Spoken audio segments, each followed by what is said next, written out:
to Craig schools. He attended Canton Elementary School. I was involved with the PTO. I was a classroom parent. I snatched my son out of that school when I walked up on the school grounds and heard another student call my son a nigger all the way from the parking lot. I then put him in Rawson Elementary where Brother Jerry Martin was the principal. He had actually been the principal of Sand Elementary, where I attended some years earlier. And while my son was at Rawson Elementary School, I became the PTO parent. At the time, I was just coming out of homelessness, as I shared earlier, and I was able to be very much involved in, as far as volunteering at the school and encouraging other parents to participate. When my son attended Canton Elementary School, Cherrybrook Elementary, when there was a PTO meeting, the room was full of parents. It was standing room only.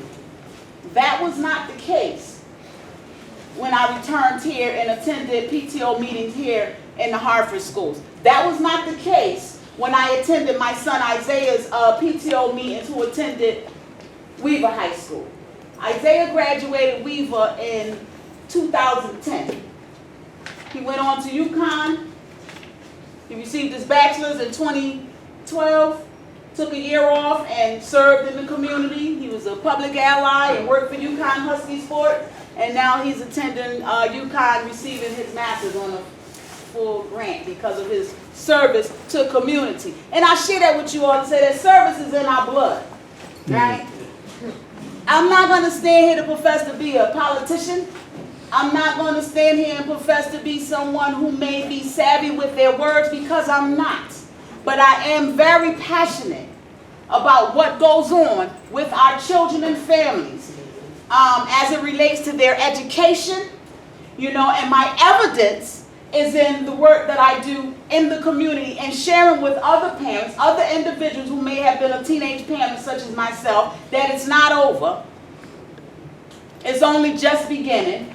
Other single parents who may have children in our Hartford public schools right now, that in order for our children to succeed as it relates to their education, we must be involved. Not just at the PTO meetings, but at the city council meetings, the NRZ meetings, as well as testifying at the Capitol on our children and families' behalf. What are y'all input for the entrepreneurial part of Hartford?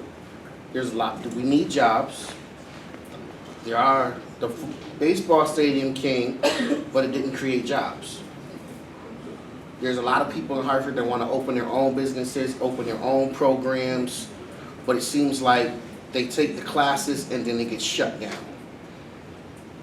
What are you going to do to help those people that want to bring businesses, the grassroots businesses, back to Hartford? What are you going to do to help them?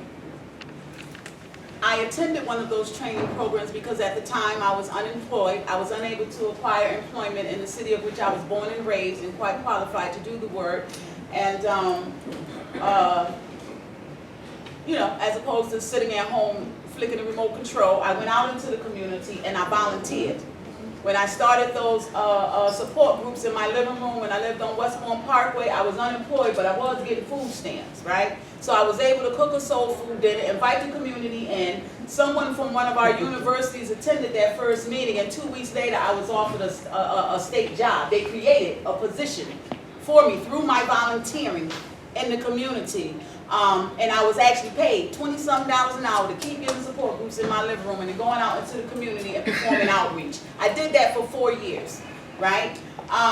And while doing that, I also graduated from the North Star Center for Human Development as an environmental specialist. I received 15 certifications, took it a step further and became a licensed lead inspector.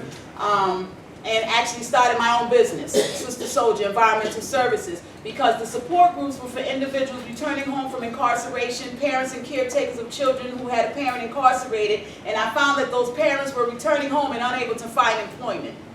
With Sister Soldier, by the grace of God, like I was able to employ some of those individuals. I mean, I quit that state job. Some individuals thought I was out of my mind. But I quit the state job in April of 2014. By December of 2014, I had tripled the $20,000 a year I was getting. In 6 months, I had tripled that with Sister Soldier. 27 individuals from our community, from off the blocks, were able to work for Sister Soldier, 17 of which were ex-offenders, right? And what we do is we clean. You know, I don't involve the asbestos and the lead and all of that because you need certain, you know, certifications for that. But to clean, we can learn to clean. If some of us, you know, we can clean. And that's what we do. As a matter of fact, not even a year ago, I was asked to submit a proposal to our city as to how we could possibly put some of our young people to work.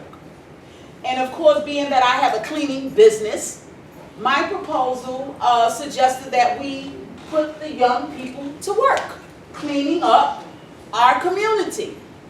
And however, it didn't go through Sister Soldier, but the mayor was able to acquire some funding and start a program putting the young people in Hartford to work. I would have liked to have been involved somehow, being that it was so close in nature to the proposal that I had submitted. But the point that I'm making in sharing that with you is that at the time that I attended North Star Center for Human Development Training, there were attorneys in that classroom. There were individuals who had degrees from different places. The attorneys couldn't pass the state exam to become a lead inspector. Other individuals in the room was unable to pass the test to become a lead inspector. But Giselle Gigi Jacobs passed the test to become a licensed lead inspector, and so can anyone in this room. And that's what I believe we need to begin to do in our community, is empower one another to know that there's no big eyes and little U's. Like we must see ourselves as equal to one another in order to, I believe, advance ourselves and our community.